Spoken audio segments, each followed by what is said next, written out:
One of my all-time favorite characters to review on this channel is Spawn's Clown. So we're going to have a look at the Clown, specifically from Spawn Classics Series 20.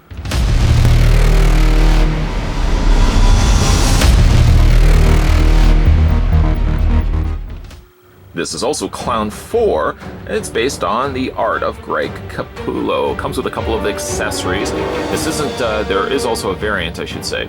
The variant comes with a pizza box and pizza slice. If I eventually get around to picking that guy up, we'll have a look at him. And yes, you are absolutely correct. I've already had a look at this figure in a previous review.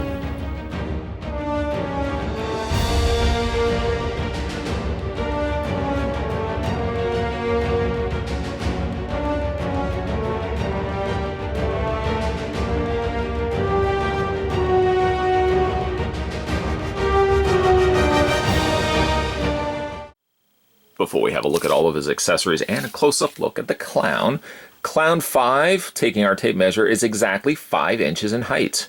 That's from the bottom of his stinky shoes all the way up to the top of his shoulder spikes. Like I had mentioned, actually, two things I had mentioned. Yes, I've had a look at this guy in the past. I think ultimately along the way and through my collecting, I probably got rid of him. And ultimately, of course, regretted it after the fact. So I picked him up again. I got him for a pretty good price on eBay.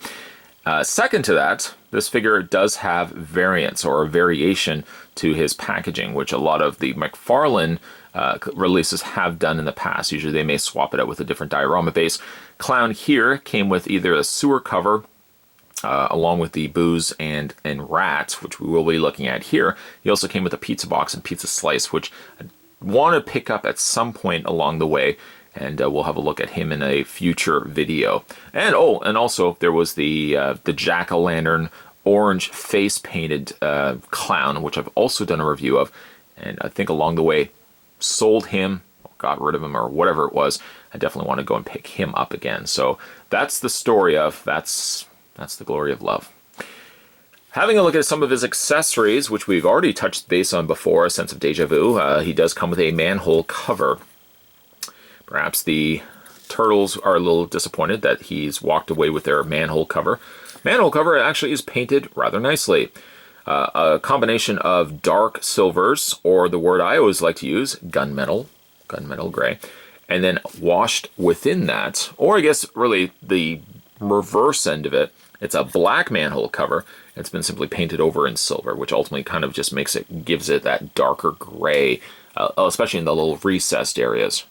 So it's more so just silver paint over top of black plastic. You'll see that there's also a little slot here. One of the reasons why I wanted to re-review these figures is also because I wanted to go back and give them not only a fresh coat of paint with, of course, the new backdrop and the lighting and stuff like that. I also want to go back and make some corrections that a very young me did in earlier reviews. I think at the time that I reviewed this guy, I wasn't quite sure somehow where the accessories came into play, so I really wanted to redo this review for that reason also as well. Consider it twofold. Finally got the figure. Finally got a chance to re-review him as well. Anyways, there's that little slot right there. And there's this, which I think at the time that I first recorded the review way back when, I wasn't sure how everything kind of came together, but there is actually a notch right here. It doesn't sit in the greatest, mind you, but I'm going to do my best to hold everything in place. You basically have a pool of, I can only describe it as moonshine or like stiff liquor, which has been airbrushed. You can see the outer area is more of a brown color. The interior area is kind of more like a caramel color. Anyways, it notches itself, not really the best way, but it does notch itself into that little groove. And then whilst I hold this, I want to point out the small bottle of liqueur that the clown has been likely drinking and dropped along the way, or really he's just standing by a manhole cover that already has someone who has dropped it and spilled it all over the place. And possession is 9/10 of the law, so of course everybody thinks the poor clown is doing it. Maybe the clown wasn't even responsible for it. But essentially, you're going to take the bottle and you just want to kind of line it up like that.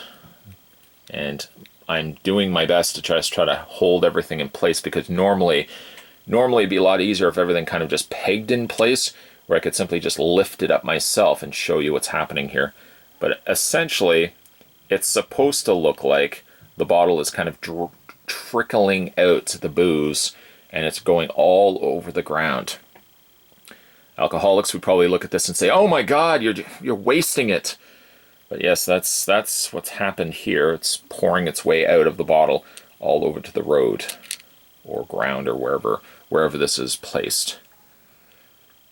You can't really technically have him holding it simply because his hands are way too big. You can try your best to kind of fit it in there, but it's not really intended to be in there, so much so that I actually just dropped it. Typical. But he does also have one other thing, while I put him down for a second. The same thing that can be done with the booze, the bottle of booze, is he also does have a cigarette, which in a lot of media shots, the cigarette is actually just dropped onto the manhole cover, and the bottle of stiff drink is actually just here. Now really, what you can also do too with this cigar is you can place it in between his fingers. There's just enough clearance that you can actually have him holding the cigarette in his hand. Now I'm thinking myself, while I'm doing this review, how am I possibly going to do a thumbnail of this guy? Because YouTube's, again, very uptight, I guess is the best word to describe it, when it comes to booze, smoking, drinking, anything non-family approved. So again, he's got a big bloody knife, and he's got himself a cigar in his hand. I just want to point it out to you that he can technically hold that as well. Yes, I have not forgotten about the bottle. I'll retrieve it later. What he's really also intended to be holding is this little tiny rat, which I may have also not quite known where it was supposed to be displayed initially. I think at one point I might have had it even dangling or really resting on his arm. But what he's supposed to really be able to do is in between his thumb and his pointer finger is just enough clearance that you can have him holding the rat in his hand.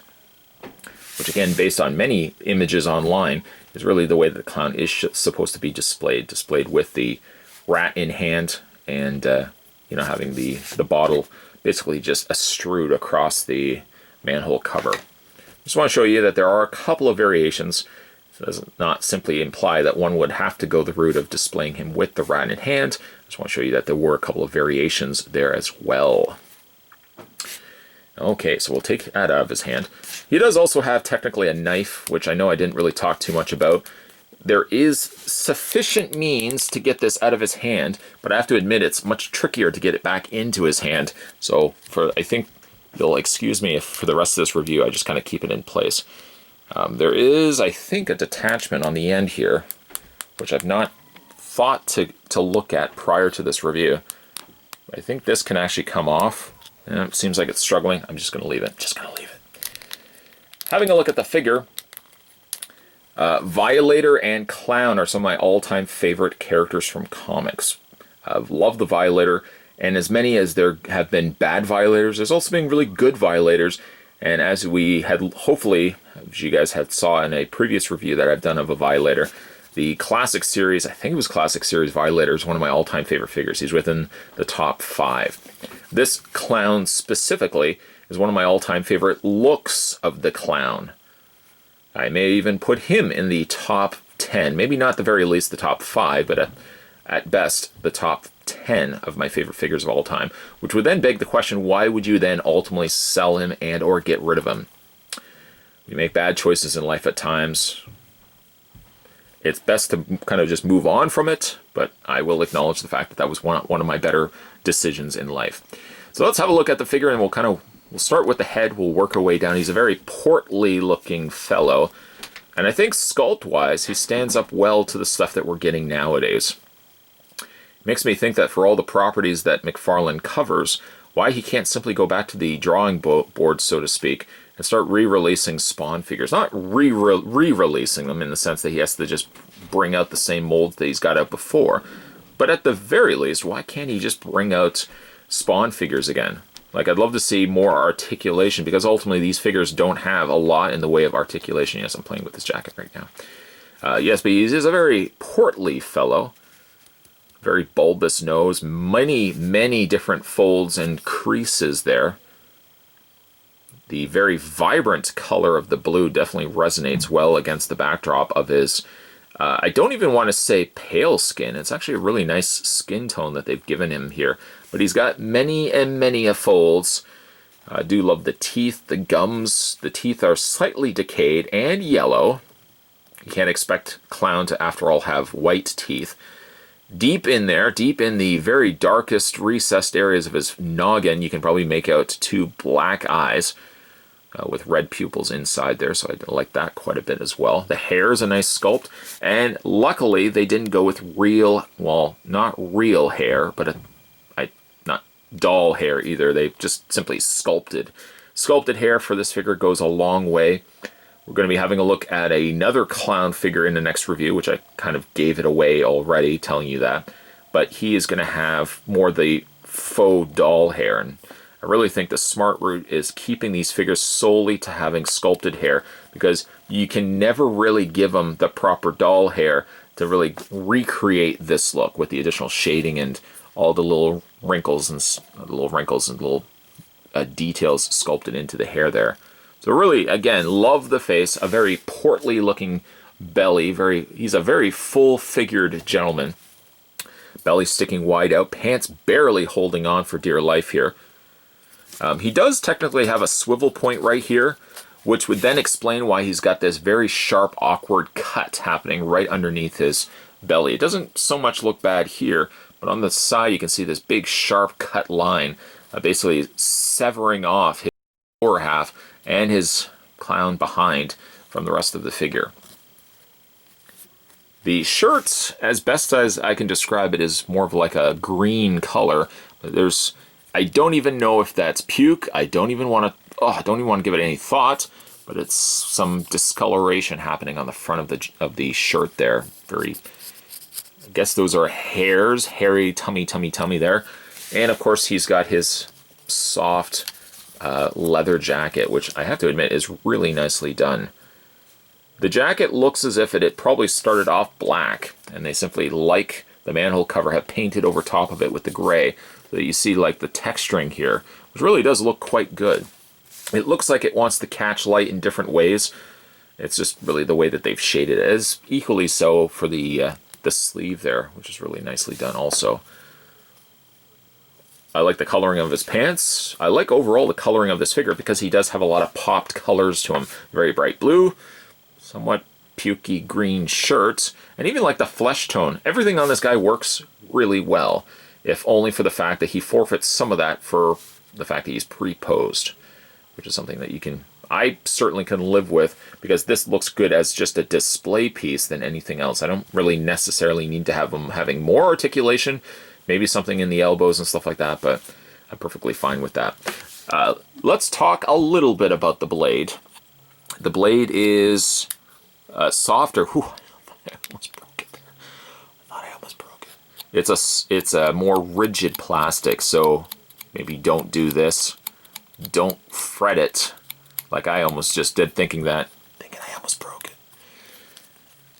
Oh, and then also can't forget the little happy face button on there. Okay, so let's talk about his posability. His head rotates all the way around. The arms rotate, well, technically all the way around if you want to. There we go. He doesn't, well, he has the hinge happening in the arms, but really, if you bring the arms out, this arm doesn't look so bad. This arm here, it doesn't really make much sense for how much clearance you can really get out of the arm. Even though the figure benefits from having the hinge, and I appreciate that it does, moving the arm out like this doesn't really do a whole heck of a lot. The arm also rotates, or the hands I should say rotate on this side as well. This hand can rotate, doesn't look as bad. This hand here rotates, big noticeable cut. So just that be something to think about as well. We've already discussed the waist swivel, we'll talk about that again. And then he's got rotations in the individual feet. He doesn't have peg holes on the undersides of his feet, but to be fair, really, based on what you would almost think a figure that has no possibility of standing, granted I'm doing it like this, The figure actually does stand well. Insanely well. I guess it's just the way that they've weighted the figure. Even though it may look necessarily like he would be front heavy, the figure does stand perfectly fine. Moving the legs, of course, in any which way, like moving the feet, I should say, any which way, and moving the waist does then suffer the figure and may lean towards, literally lean towards him falling versus standing straight up. But even just a slight twist of the waist here, you still can get the figure to stand. It just stands a little bit more securely if he's facing forward. Still, for the life of me, I can't figure out why I ever got rid of this figure. A figure that I love and adore so much. Why would I have gotten rid of him? Well, I think if anything, he probably was in the bottom of a bin that I sold. I didn't realize that he was in there when I probably sold all the other contents that I knew were in there. But you can always tell the markings of a good figure or a figure that means a lot to a collector, because if ever there be a point where they sell off their collection, when they get money again, these are the figures that they always want to go back and pick up again. And that's what happened to me. I sold a collection that I didn't think I really needed anymore to free up space. Sound familiar? And ultimately realized I might have probably sold this guy along the way. So I was able to find him online for a pretty good price, and I'm really glad I was able to add him once again to my collection. I will maybe get around to trying to pick up the pizza box version, and if I do, certainly a review of him will follow. But today we were having a look at a guy that's finally come back home. Welcome back, fella. I didn't actually buy you a cake or anything like that, but still, it's nice to have you back in the collection. We were having a look at the McFarlane Toys Spawn Classic Series 20. This was Clown 4 with a manhole cover that I now actually know what it's supposed to do. If you guys haven't had a chance to hit that little subscribe button down below, make sure you do so. Many more videos will be coming your way. As always, thanks for watching. I'll see you guys next time.